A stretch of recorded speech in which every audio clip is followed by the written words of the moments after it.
ഉമയൂർ Thankamani Varasyar 4 saint സ്ഥലം നൽകുകയുണ്ടായി. 2022-23 വാർഷിക പദ്ധതി പ്രകാരം പാലക്കാട് ജില്ലയിലെ ഷൊർണൂർ നിയോജക മണ്ഡലം MLA ശ്രീ മമ്മിക്കുട്ടി അവர்களுടെ ആസ്തി വികസന ഫണ്ട് 20 ലക്ഷം ഉപയോഗിച്ച് സെന്റർ നമ്പർ 60 അംഗൻവാടി കെട്ടിട നിർമ്മാണം ആരംഭിക്കുകയും 2024 895.18 സ്ക്വയർ ഫീറ്റ് ഉള്ള കെട്ടിടം പണി പൂർത്തീകരിക്കുകയും ചെയ്തു. ഈ കെട്ടിടത്തിൽ വരാന്ത, ക്ലാസ് മുറി, അടുക്കള, ടോയ്ലറ്റ് എന്നിവയും അതേ കെട്ടിടത്തിൽ നിന്നും മുകളിലേക്കുള്ള സ്റ്റെയർ കേസും ഉൾപ്പെടുത്തിയിട്ടുണ്ട്.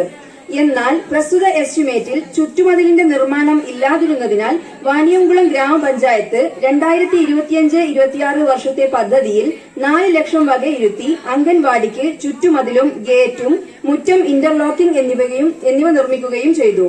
കുട്ടികൾക്ക് പഠിക്കാനും കളിക്കാനും വിശ്രമിക്കാനുമുള്ള സൌകര്യം ഈ പുതിയ കെട്ടിടത്തിൽ ഒരുക്കിയിട്ടുണ്ട്. കൂനത്തറ ചൈലിയാട് അംഗൻവാടിക്ക് സ്വന്തമായൊരു കെട്ടിടം സാഫല്യമായതിന്റെ ചാരിതാർത്ഥ്യത്തിൽ ഈ റിപ്പോർട്ട് മേൽ അംഗീകാരത്തിനായി സമർപ്പിക്കുന്നു. നന്ദി.